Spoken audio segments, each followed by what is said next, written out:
హరే కృష్ణ ప్రభుజీ. హరే కృష్ణ భక్తులందరికీ ప్రణామాలు. ఇస్కాన్ మ్యాంగ్లూర్ వారి షార్ట్ భాగవతం క్లాస్లో 1వ స్కందం 3వ అధ్యాయం 41వ శ్లోకాన్ని చూడబోతున్నాం ఈరోజు. అందరికీ స్వాగతం.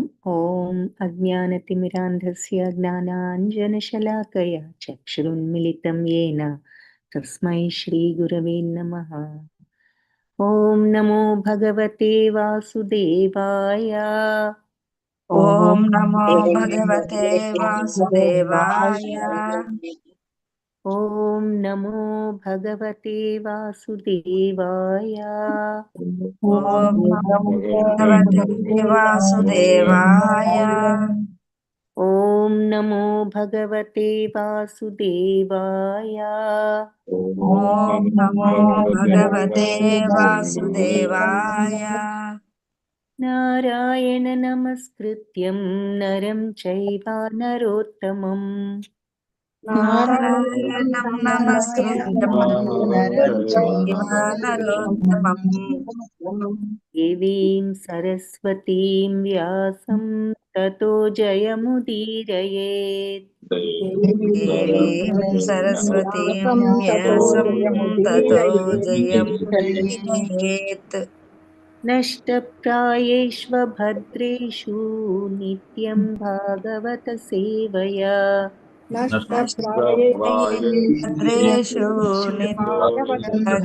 భగవద్సేవయా. భగవతి ఉత్తమ శ్లోకే భక్తిర్భవతి నైష్ఠికీ. భగవతి భగవతి నైష్ఠికీ. మూకం కరోతి వాచాలం వాచాలం అంగుం లంఘయతే గిరం.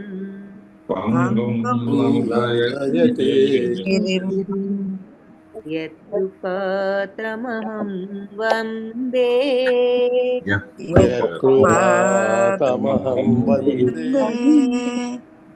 పరమానందమాధవం.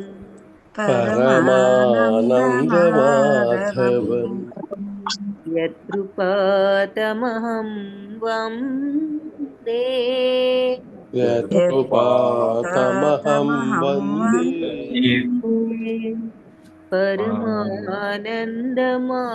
పరమానందమాధవం.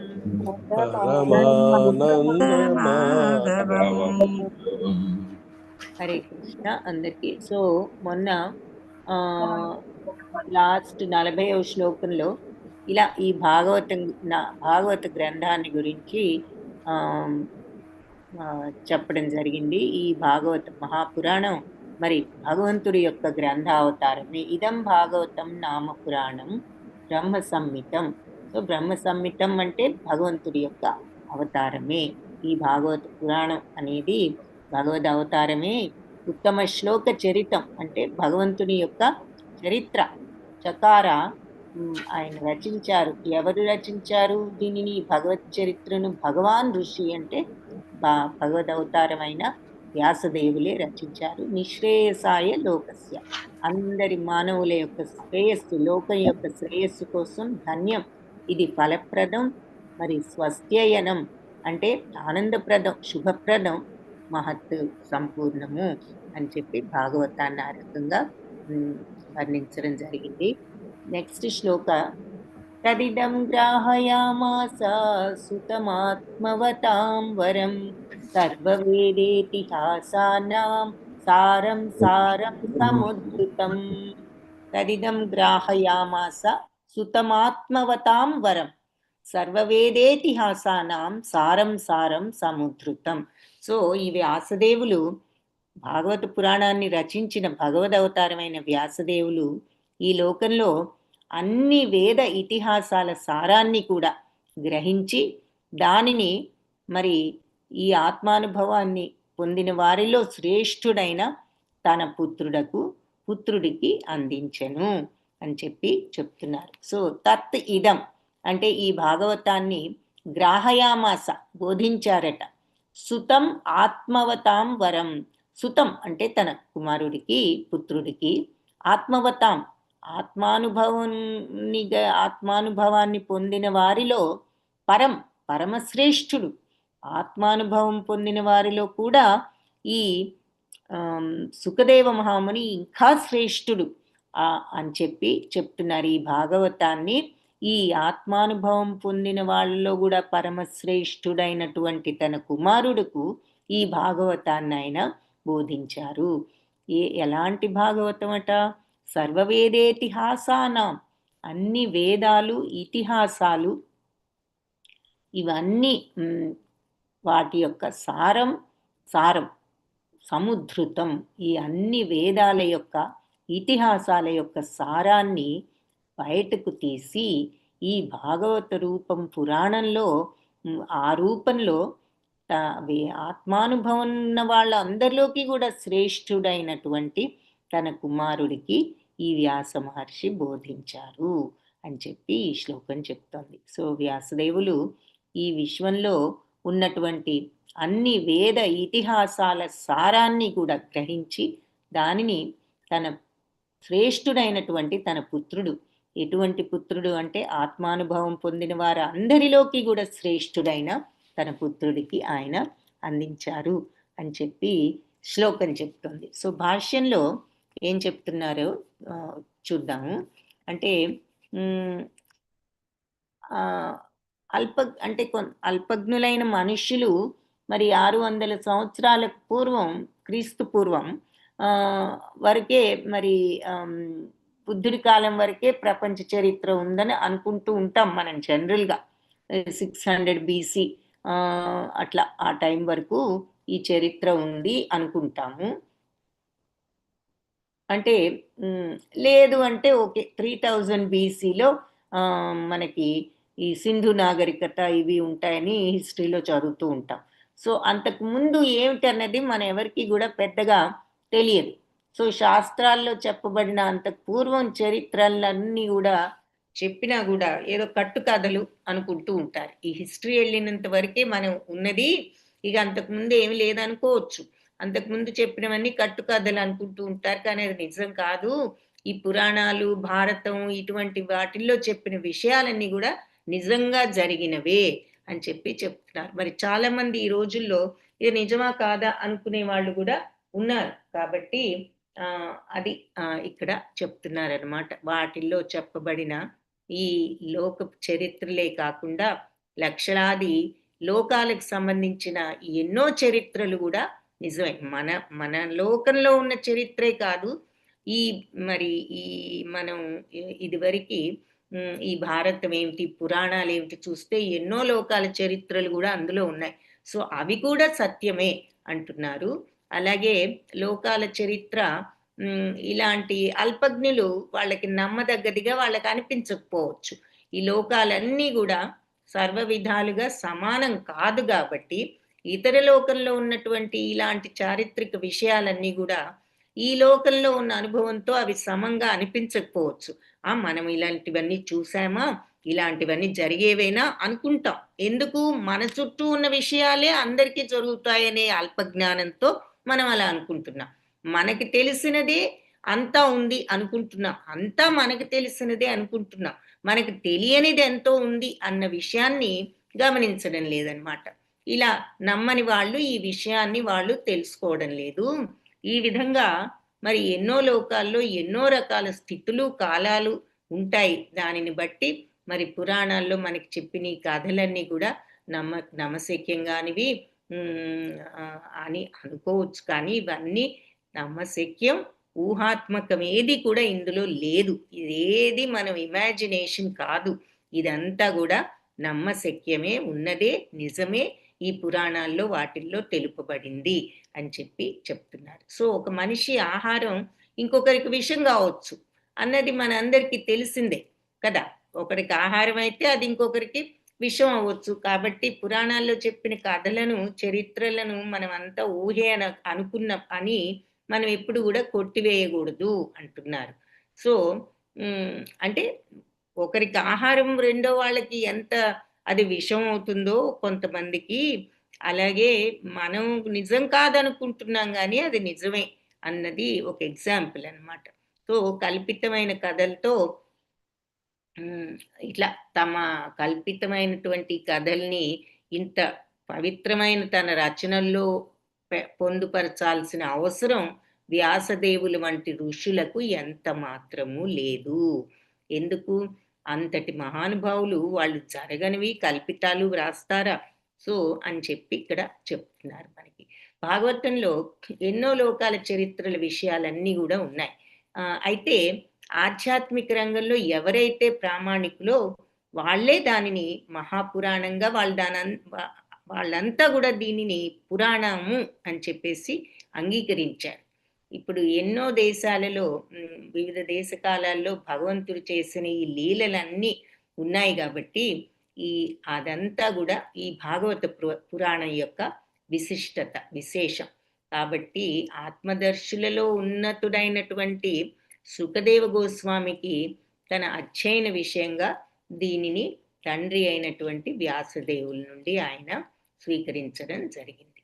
సో, ఈ శ్రీమద్ భాగవత గ్రంథకర్త అయిన వ్యాసదేవులు మరి సామాన్యుడా? ఆయన పరమ ప్రామాణికుడు. కాబట్టి భాగవత కథా విషయం ఎంతో ముఖ్యమైనది కాబట్టే ఆయన అందరికంటే ముందు ఈ గ్రంథాన్ని రచించి మొట్టమొదట తన కుమారుడైనటువంటి సుఖదేవ గోస్వామికి అందించాడు. ఏదో తన కుమారుడని అందించాడా? ఎందుకు అందించాడు? అతను ఆత్మానుభవంలో పొందిన వాళ్ళల్లో కూడా పరమశ్రేష్ఠుడు. కాబట్టి అతనే తగినవాడు ఈ భాగవత పురాణాన్ని మొదట స్వీకరించడానికి అని చెప్పి అతనికి అందజేయడం జరిగింది. ఈ భాగవతం దీన్ని దేంతో పోల్చారు అంటే పాల మీద మీగడ వంటిది అంటున్నారనమాట. సో, వేద వాంగ్మయాలు అన్నీ గూడా ఎలాంటివంటే జ్ఞాన క్షీర సాగరం. జ్ఞానం అనేటటువంటి పాల సముద్రం అయితే వేదాలన్నీ ఆ పాల మీద మీగడ లాంటిది ఈ భాగవతం.